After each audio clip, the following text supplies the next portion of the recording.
I recorded an entire lecture and my mic was muted. So this will be the third time.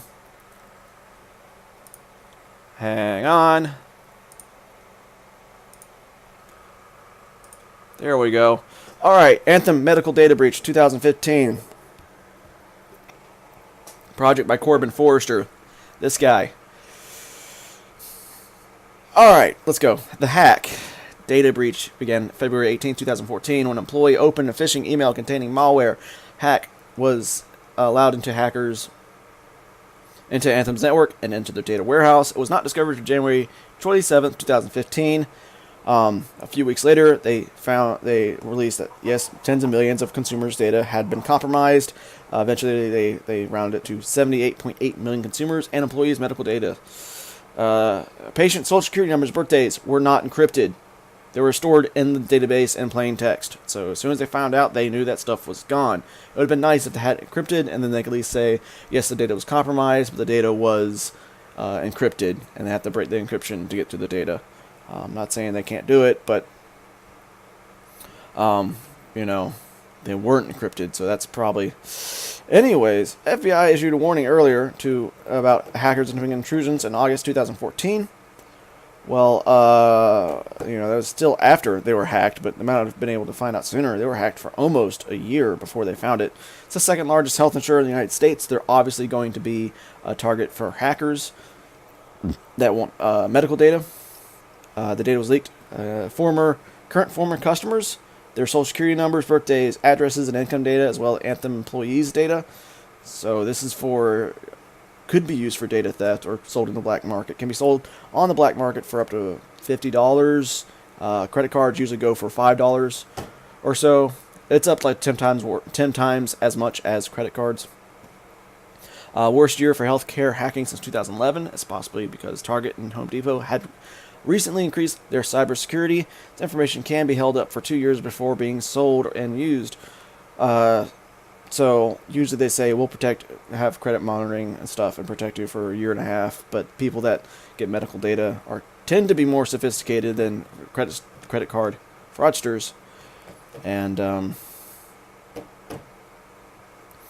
yeah, so you gotta watch that stuff probably for the rest of your life, unless you can change your social security card number, which I haven't found out to do. Might be able to do it with like witness protection or something. There are ways to change your identity, but most people go their entire lives not having to change their identity even once. It's amazing. Anthem security. So I couldn't find much about their security, probably for security reasons. They're not going to go around and tell me how their network works, what firewalls they use, how they set up their firewalls. But they are a large company, and an exam team said they had taken reasonable measures to protect their data.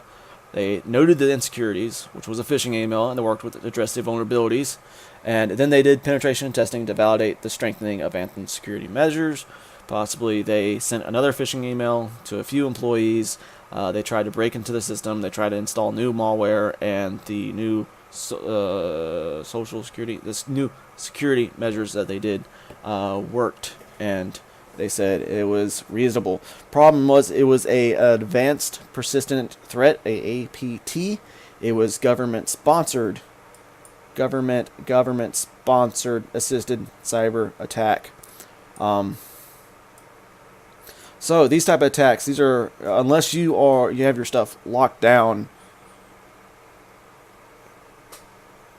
it's very difficult.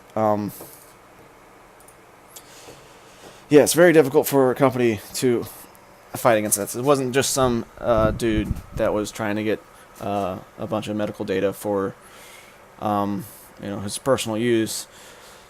So the unique malware used in the Anthem hack matched the malware that was used to target a small U.S. defense contract.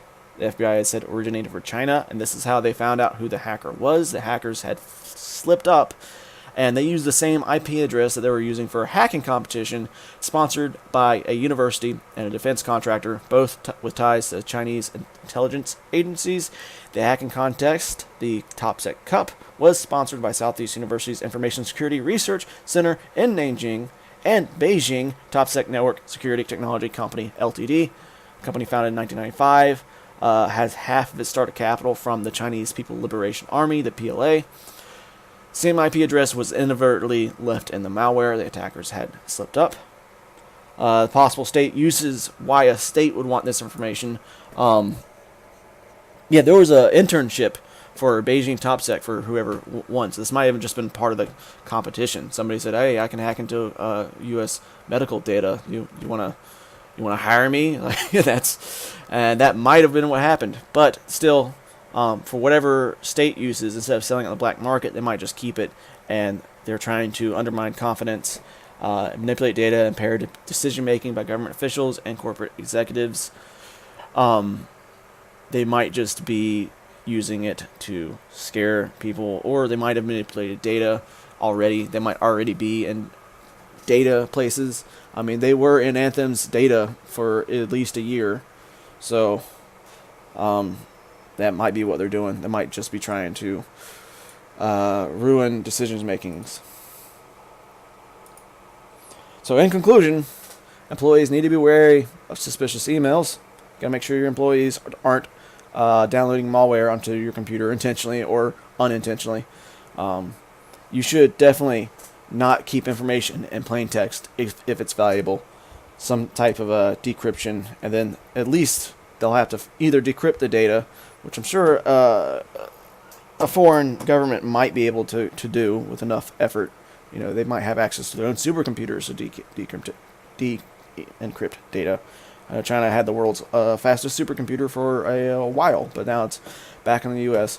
And APT, Advanced Persistent Threat, targets valuable information. So if you got valuable information that a foreign government might want to get to, you have to be very careful. And apparently Anthem was reasonably careful and still not careful enough. And that's it. That's what I got for Anthem data hack of 2015. I'm sorry it wasn't in 2018 or 2017, but still recent enough. And that data is probably still not being used. It probably still haven't gone out of it. This is along with the damn what was it? What was that company that got hacked? That credit company. I forget, but it has there's only 3 credit companies, and they got hacked, and that's like 1 million people's information got stolen. I was one of them. I looked it up.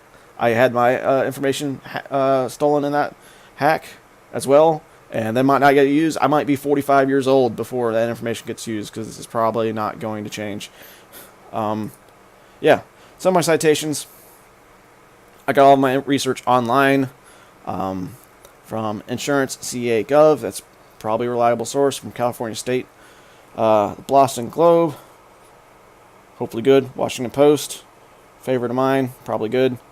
And Wired.com.